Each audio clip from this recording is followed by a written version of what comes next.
সবাইকে আরো একবার স্বাগত জানাচ্ছি আমাদের পরবর্তী টিউটোরিয়াল লেকচার 6 পার্ট 3 দেখার জন্য। এই লেকচারে আমরা যেসব বিষয় নিয়ে আপনাদের সামনে উপস্থিত হয়েছি তার ভিতর উল্লেখযোগ্য হচ্ছে table border, border collapse, table width এবং height, table text align, table colour. তো চলুন শুরু করা যাক আজকের টিউটোরিয়াল। তো প্রথমে আমাদের যে কাজটা করতে হবে, যথারীতি আমাদেরকে দুইটা ফাইল ক্রিয়েট করতে হবে, একটা HTML ফাইল আর একটা CSS ফাইল। তো প্রথমে আমরা ফাইল অপশন থেকে HTML ফাইল ক্রিয়েট করতেছি। তো এই ফাইলটার নেম দিচ্ছি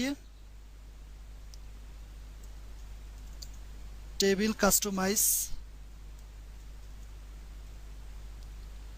দেন ফাইলটাকে সেভ করব। অবশ্যই আমাদের যে ফোল্ডার আছে সেই ফোল্ডারের ভিতরে।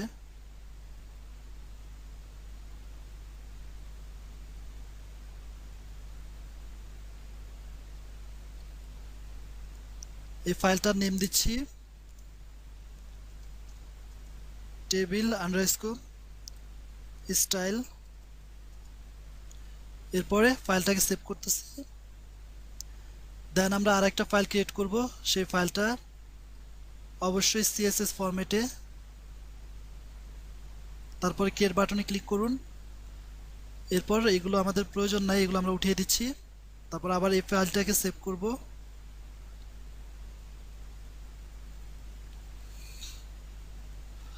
এবং এটার নাম দিচ্ছি আমরা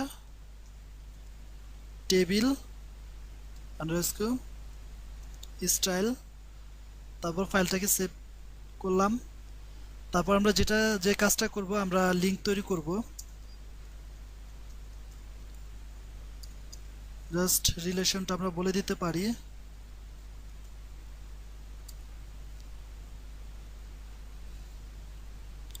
স্টাইল শিট। টাইপ অবশ্যই দিব টেক্সট স্ল্যাশ CSS এবং হাইপার রেফারেন্স হিসেবে থাকবে আমাদের সেই ফাইলটা টেবিল স্টাইল ডট CSS। তারপর আমরা যে কাজটা করব, একটা টেবিল তৈরি করব। আর আমরা জানি খুব সহজে আমরা এই ড্রিমওয়েভার সফটওয়্যার দিয়ে টেবিল তৈরি করতে পারি। জাস্ট আমাদেরকে ইনসার্ট থেকে টেবিল অপশনটা সিলেক্ট করতে হবে এবং তার উইথ এবং বর্ডার এগুলো আমরা নান করে দিই। যেহেতু এই কাজগুলো আমরা এখন থেকে CSS এর মাধ্যমে করব, তো এই কাজের জন্য আমরা রো নিচ্ছি 5টা এবং কলাম নিচ্ছি 3টা। তারপরে আমরা ওকে প্রেস করি। দেন আমরা যে কাজটা করব, আমরা ঠিক এই টেবিলের নিচে এটাকে আমরা টেবিল বডি বলে দিতে পারি, টি বডি। আর এই টেবিল শেষ হওয়ার আগে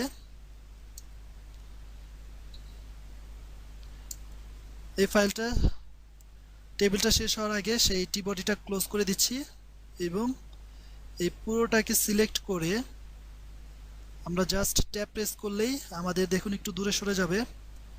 তারপরে যে কাজটা করব, আমরা আমাদের ফার্স্ট যে রোটা আছে সেই রোটাকে আমরা টেবিল হেড করে দিতে পারি।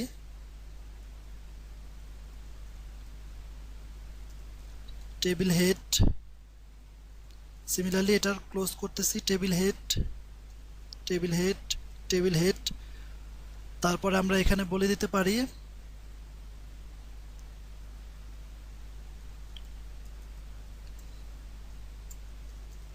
Name, email, district.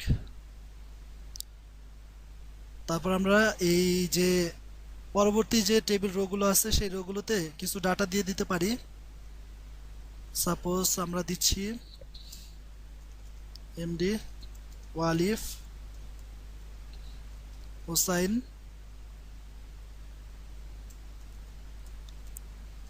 ওয়ালিফ dot corp @, gmail.com এবং ডিস্ট্রিক্ট দিচ্ছি আমি ঢাকা। সিমিলারলি আরেকজনের নাম দিচ্ছি সন্ধি নাভানা এবং তার ইমেল অ্যাড্রেস দিচ্ছি nap_hotmail.com এবং ডিস্ট্রিক্ট দিচ্ছি আমি ঢাকা। তারপরেরটা দিচ্ছি আমি ডিভাইন ডিলিশাস।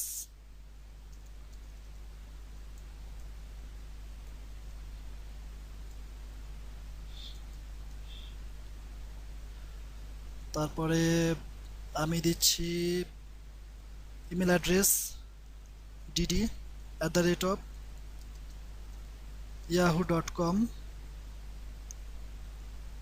তারপরে ডিস্ট্রিক্ট দিচ্ছি কেরানীগঞ্জ অথবা নরসিংদী। পরের ডাটাতে আমি দিচ্ছি স্বপ্নপুরী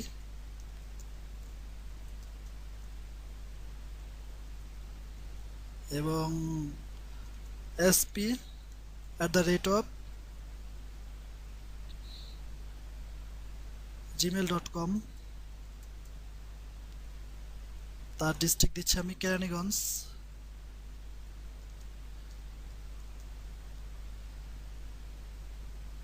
জাস্ট সিমিলারলি আরেকটা ডাটা নিতে পারি আমি, জাস্ট এটাকে কপি করে এখানটা পেস্ট করে দিলাম এবং এটা দিচ্ছি আমি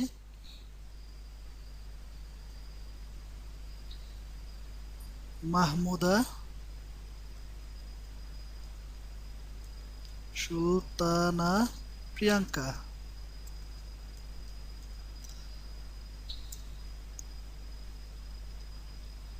এবং তার ইমেল অ্যাড্রেস দিচ্ছি msp@hotmail.com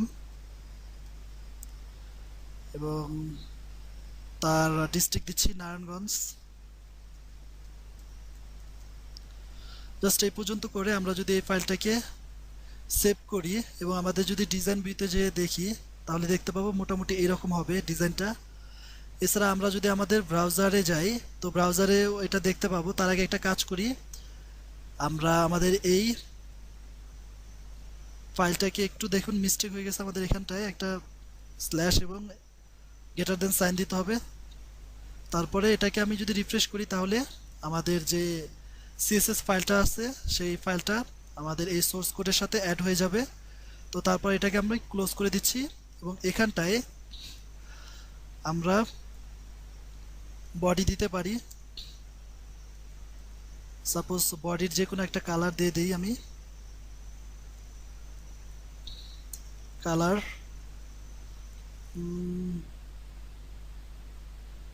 কালারটা অনেকটা এরকম দিই।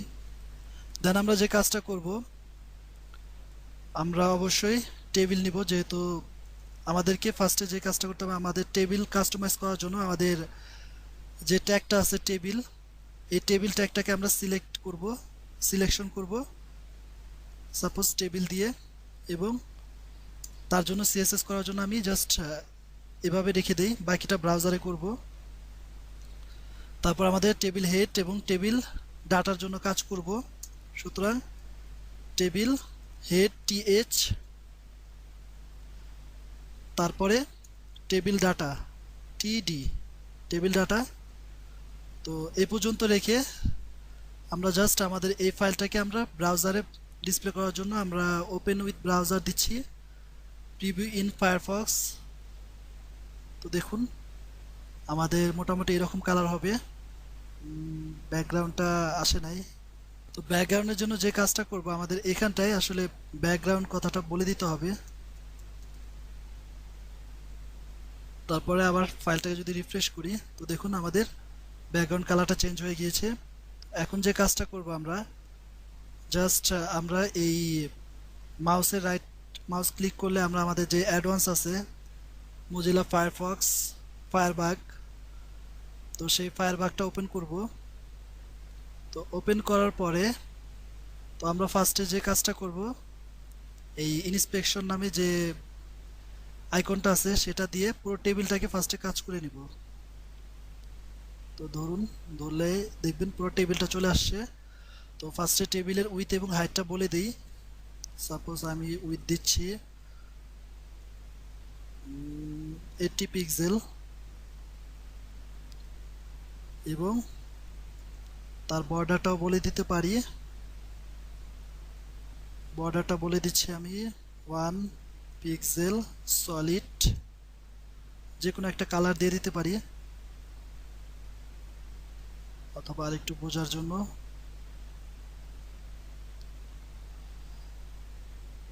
তারপরে যে কাজটা করব আমরা এর হাইটটাও দিয়ে দিতে পারি। হাইটটা আমরা দিচ্ছি সাপোজ 300 পিক্সেল। 300 দিলে এটা একটু, তো দেখুন আমাদের 300 পিক্সেল হয়ে গিয়েছে। তো তারপরে যে কাজটা করব আমরা এই পুরোটাকে কপি করব, কোডটাকে কপি করে আমাদের সোর্স কোডে পেস্ট করব। তারপরে যে কাজটা করব আমরা এই টেবিল হেডটাকে সিলেক্ট করে ফায়ারবাগ দিয়ে যখন ওপেন করব এটারও কাস্টমাইজ করতে পারি আমি। সাপোজ আমি দিচ্ছি ফন্ট সাইজ 20 পিক্সেল, অথবা আরেকটু বড় দেই বোঝার জন্য 30 পিক্সেল, এবং এর কালারটা দিচ্ছি যে কোনো একটা কালার আমি দিয়ে দিতে পারি। তো এই কালারটা দিয়ে দিলাম। তারপরে আমি এটার ফন্ট স্টাইলটা ইটালিক করে দিতে পারি, ইটালিক। এর বর্ডার দিয়ে দিতে পারি, বর্ডার 1 পিক্সেল সলিড সিসি।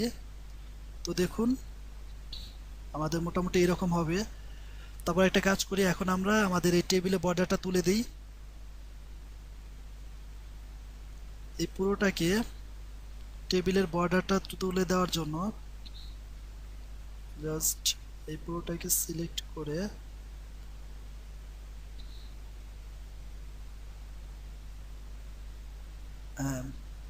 দেখুন টেবিলে বর্ডারটা আমরা সরিয়ে দিচ্ছি। তো সরিয়ে দেওয়ার ফলে কিন্তু দেখা যাচ্ছে যে প্রত্যেকটা সেল আলাদা আলাদা ডিভাইডেড হয়ে গিয়েছে। এটা একটা সেল, এটা একটা সেল, এটা একটা সেল, তিনটা সেল এই মাঝখানে আলাদা আলাদাভাবে বর্ডার নিয়েছে।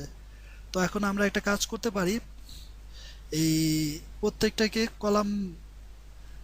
কলামটাকে সুন্দরভাবে কাজ করার জন্য আরেকটা জিনিস আছে, সেটা হচ্ছে যে বর্ডার কলাপস নামে একটা অপশন আছে।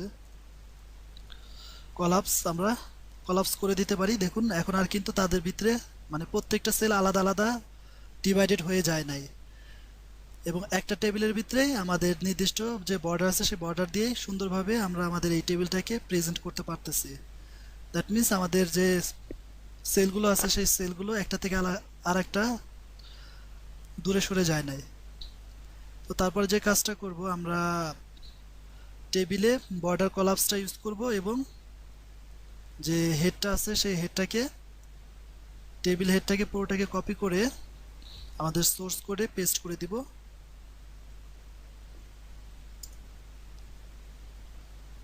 আর এখান থেকে এই বর্ডারটা তুলে দিয়ে জাস্ট বর্ডার কলাপস যে অপশনটা আছে সেটা ইউজ করি।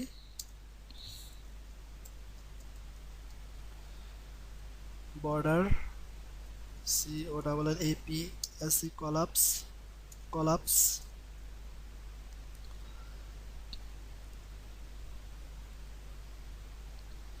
এবার যদি আমাদের এটাকে রিফ্রেশ করি, তো দেখুন আমরা যেভাবে ডিজাইন করেছিলাম সেভাবে ডিজাইনটা হয়ে গিয়েছে। তারপর এখন যে কাজটা করব আমরা এই টেবিলে যে ডাটাগুলো আছে সেই ডাটাগুলো নিয়ে কাজ করব। তো এর জন্য আবার ফায়ারবাগে টিডিটাকে আমরা এখন কাস্টমাইজ করব। তো ফার্স্টে টেক্সট অ্যালাইন সেন্টার করে দিতে পারি। দেখুন প্রত্যেকটা টেক্সট সেন্টার বরাবর চলে এসেছে, এবং তার বর্ডার দিচ্ছি আমি 1 পিক্সেল সলিড। তারপরে এটা একটা কালার দিয়ে দিতে পারি, সাপোজ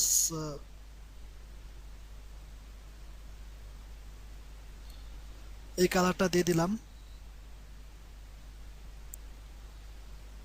তারপরে আমরা এই টেবিলের যে ডাটাগুলো আছে সেই ডাটাগুলোর কালারও চেঞ্জ করতে পারি। সেই ডাটার কালারগুলো চেঞ্জ করার জন্য আমরা যে কোনো একটা কালার দিয়ে দিতে পারি।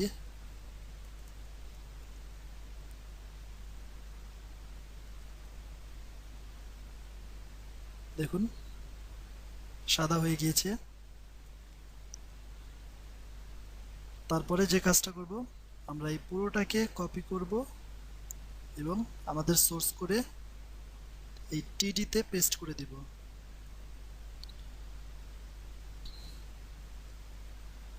এবার যদি আমাদের এই পুরো পুরো প্রজেক্টটা যদি রিফ্রেশ করি তাহলে দেখুন এরকম হবে।